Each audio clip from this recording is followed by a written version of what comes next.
Hello again to all of you cinemaniacs out there, and welcome back to Arrow Senior Living's Marvel Cinematic Universe Weekend Movie Marathon Primer Series. My name is Aaron Neeson, Arrow's Visual Media Director, and I am your guide through this marathon, preparing you for the movies you are going to be enjoying with reminders and tips on important events and characters you will be seeing. Today, we are laying the groundwork for Shang-Chi and the Legend of the Ten Rings, the 25th movie we are watching in this series.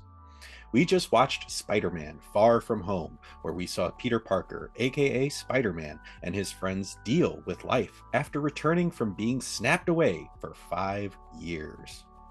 Peter also was reeling after losing his mentor, Tony Stark, while also trying to live a normal life as a high schooler. In the film, he also battled against Mysterio, a disgruntled Stark Enterprises employee who used advanced drones to create illusions and cause mayhem and destruction. Peter was able to defeat Mysterio in the end, tell MJ that he liked her, and they even started a relationship.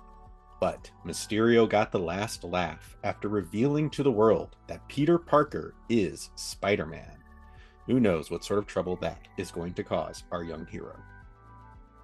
We also saw that Nick Fury and Maria Hill weren't who they appeared to be, but were actually Skrull shapeshifters, Talos and Soren, who you will remember from Captain Marvel.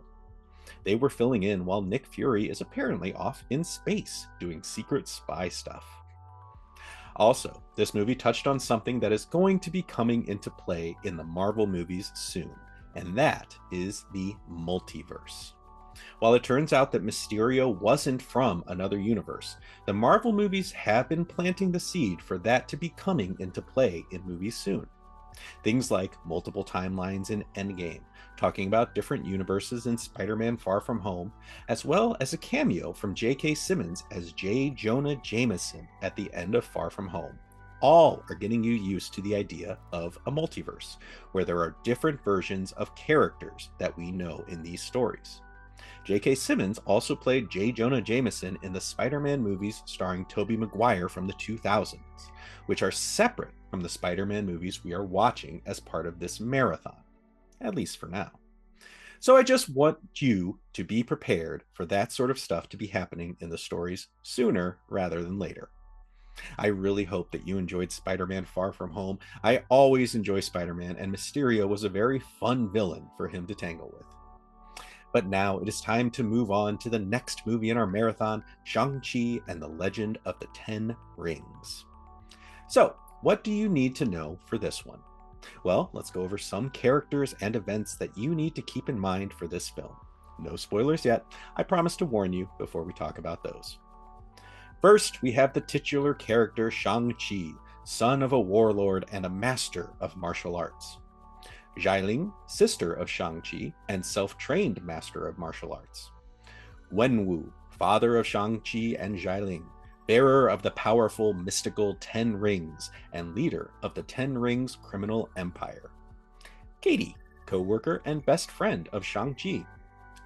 Ying Li, warrior and guardian of the mystical realm of Ta Lo, mother of Shang-Chi and Xialing. Okay, so those are the main players in the movie that you should know going in.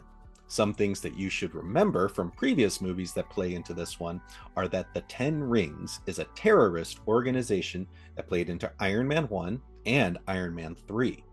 The Mandarin, the villain from Iron Man 3, played by Ben Kingsley, was the leader of the Ten Rings, but he was being duped as he was just a drunken actor who believed he was playing a role and no one was actually being hurt. Also, you'll recall that Wong is the Sorcerer Supreme, and that Emil Blonsky, aka the Abomination, the giant monster that the Hulk fought way back in The Incredible Hulk, was locked away by the government. Okay, so now we're going to dig into the plot just a little bit. So for those of you who don't want to know anything in advance, I suggest switching this off now. Okay, everyone here is good with some plot points being spoiled, right? Because it is time to dig into the plot, and there will be spoilers. Here we go. 1,000 years ago, Wenwu discovered the mystical Ten Rings, which gave him incredible powers, including immortality. He established the Ten Rings organization, conquering kingdoms and toppling governments throughout history. In his quest for more power, Wenwu sought Ta Lo, a village said to harbor mythical beasts and incredible untapped magic. He traveled through a magical forest to the village entrance, but was stopped by a guardian, Ying Li. The two fought, but there was a connection, and they fell in love. But the Ta Lo villagers rejected Wenwu for his history, so Li chose to leave with him. They married and had two children, Shang-Chi and Xialing. Wenwu gave up his power and locked away the 10 rings to be at peace with his family. But when Shang-Chi was just 7 years old, enemies of his father, the Iron Gang, sought revenge and murdered Ying Li in front of Shang. In a rage, Wenwu donned the rings once again, massacred the gang who killed Ying Li, and resumed leadership of his organization. He then made Shang-Chi undergo brutal training in martial arts, and when he turned 14, Wenwu sent Shang to assassinate the Iron Gang's leader. In the present day, Shang-Chi works as a parking valet with his best friend Katie under the name Sean. They are attacked on a bus by the 10 Rings organization, who steal a pendant that Li gave to Shang-Chi. He reveals his past to Katie, who insists on helping him. Shang-Chi travels to Macau to find Xialing, fearing that the 10 Rings will go after her for her matching pendant. They find Xialing at a secret fight club, which she founded after escaping from Wenwu at 16. The 10 Rings attack the fight club, and Wenwu arrives to capture Shang-Chi, Katie, Xialing, and her pendant. Wenwu then takes Shang-Chi, Xialing, and Katie to his secret compound and uses the pendants to reveal a secret path through the magical forest to get to Ta Lo. He tells them that their mother has been calling to him from behind a magical gate in Ta Lo, having been imprisoned there as punishment for leaving with him, and that he must get there and free her and destroy the village if they do not let her out. Our heroes are then imprisoned, where they meet Trevor Slattery, the actor who inadvertently terrorized the world as the Mandarin, who has been held captive by Wenwu as punishment. He has with him a small, faceless, magical being named Morris, who is from Ta Lo, and can guide our heroes through the magical forest. Now the race is on to get to Ta Lo before Wenwu and warn the villagers there of what is coming.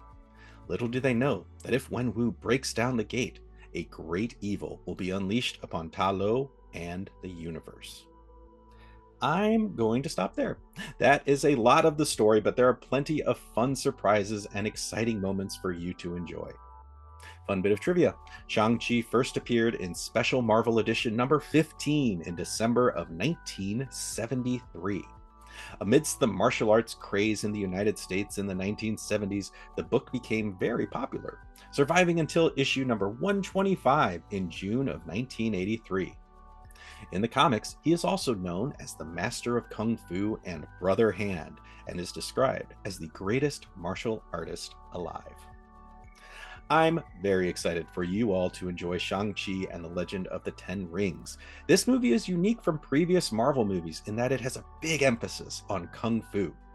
Other movies have had great fight choreography, but the martial arts in this one are unique and beautiful and such a joy to watch. We'll be back soon with another primer for the next movie in our marathon, Eternals. Until next time.